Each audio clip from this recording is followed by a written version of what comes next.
Well, good afternoon, everybody. How y'all doing? Pretty good here, and welcome to the channel.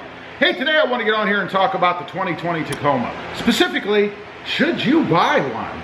Now, for all the naysayers out there, because I know there are some people out there that are going to say, wait a minute, what are you doing getting on here telling us whether or not we should buy a 2020 Tacoma? You're buying one.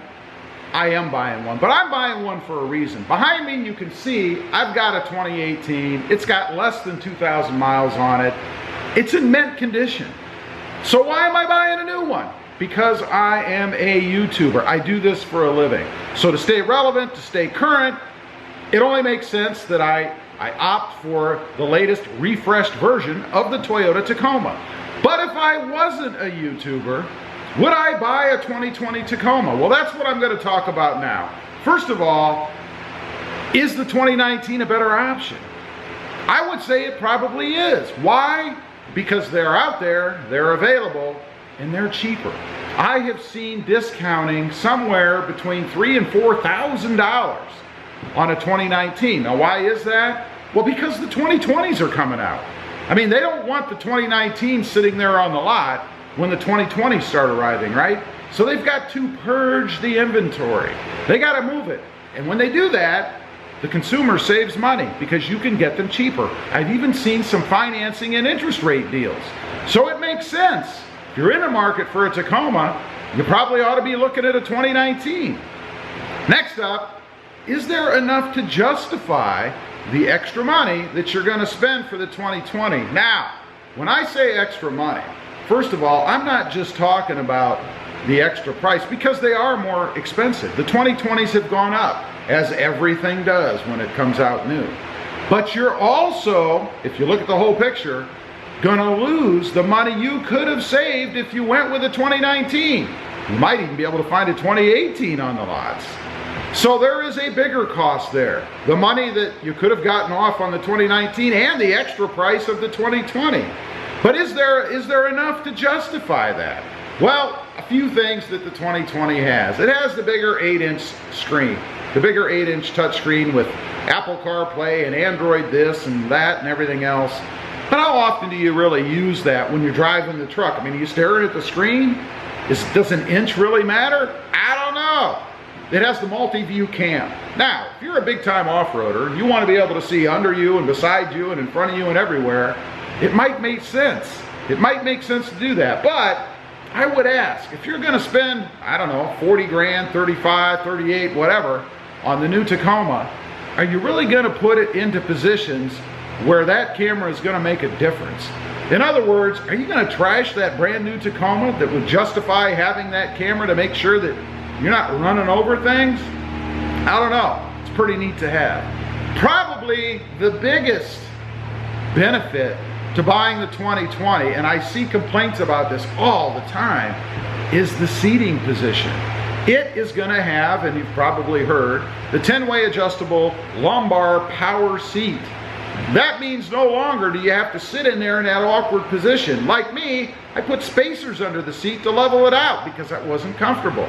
Many people complain about this. Now, if that's important to you, maybe it's worth it. Maybe it's worth the extra, I don't know, 6, 8 grand. Spacers are pretty cheap. Next up, new tech. The 2020 has new tech. The new radio, the multi-view camera. If you recall, or if you heard, or if you have a Tacoma, then you know that Toyota put some new tech in 2000, I believe, 18, and that was the TSS system. You know, that front-facing radar, sonar thing that sees in front of you. The problem is, it can't see when it has something in front of it, like mud, or ice, or snow. So it has a flaw, a fatal flaw, in my opinion. Now, that was new tech that they probably tested in more ideal conditions, and I'm sure it worked great. But when you get it out into the real world that's filled with dust and dirt and snow and mud and stuff, it doesn't work so well. You paid for that new tech, and I've even heard that part of the fix, because there's a recall on it, when you take it into Toyota, the dealership, they're deactivating part of that system, if not all of it. So now you have a system in your truck that you paid for that you don't even use or can't use. Always problems with new tech until it gets out there and it gets tested. There's going to be issues. I have no doubt there's going to be issues with the 2020 as far as tech goes until they work the bugs out and the public actually gets to be the guinea pig and test it out for them. Next up, Scarcity. If you're looking for a 2020, there aren't many out there. There are some, but there aren't many. Now, what does scarcity lead to? That means you have less negotiation room. Toyota, or the dealers, know that people are looking for these trucks, so they don't have to give you a ton of money off. They know that somebody else is just waiting around the corner to come in there and pay that sticker price, or pretty close to it. So you're not going to have a lot of negotiating room. Again, we're talking about the difference in money. It's going to cost you more money to get a 2020 than if you picked up a 2019. They're out there. There's still a lot of them out there. Another thing dealing with limited supply, I guess, is are you going to be able to get what you want? If you go to the lot, they're going to have a few as they trickle in sitting there, and it's going to be a kind of a take it or leave it scenario. You might have to give up something that you'd want that was readily available on the 2019, or you might have to pay more money because you're going to be into a package that just happens to be sitting there to get what you want. Is it worth it? I don't know. Next up, and the last thing that I'll mention, is long lead times to order. Now, I've experienced this myself. I have, as I think I mentioned in the beginning, a 2020 Voodoo Blue manual transmission on order as we speak.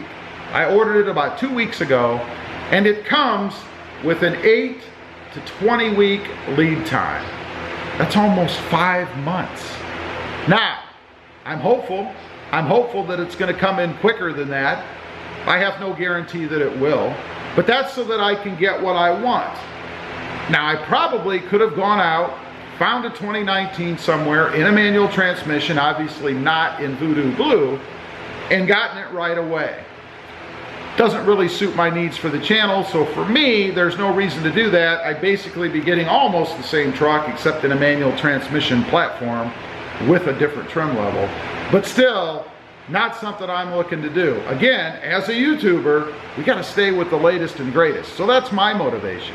But are you willing to wait? Are you willing to order and wait that 8 to 20 weeks to get what you want? I don't know. Seems like a long time to me. One thing I will say, and kudos to Bert Ogden Toyota here in Harlingen, when I sat down with the inventory manager, Dustin over there, he told me, he gave me the truth. He said, you know, it could take 8 weeks, but I think it's probably going to be somewhere closer to 20. And again, that's because I'm ordering a Voodoo Blue with the manual transmission. There's a video that I did, which I'm not sure if it'll be out before or after this video, but talking about manual transmissions in the United States, Toyota only produces 5% of their total production number that is in a manual transmission.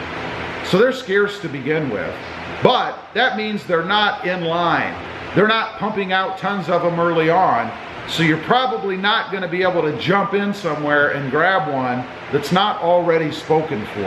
I would venture to say that probably most of the manuals that are produced, that 5%, are probably manuals that other people have already ordered. So even if you see one in the production line somewhere, it's probably already spoken for. I ran into that with mine.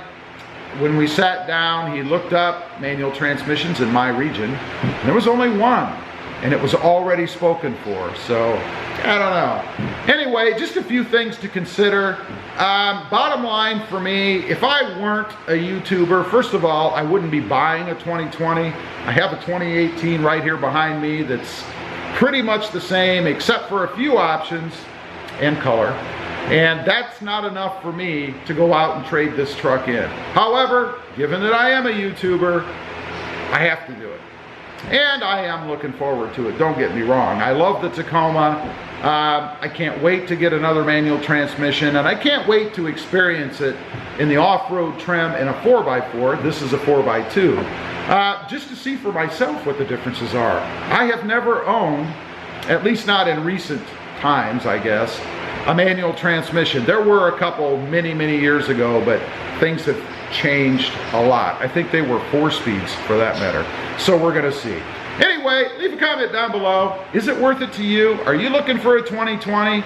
Are you considering these things? Let me know. Thanks for watching. Don't forget to like, share, and subscribe. And we'll see you next time on the web. Have a great day. Bye.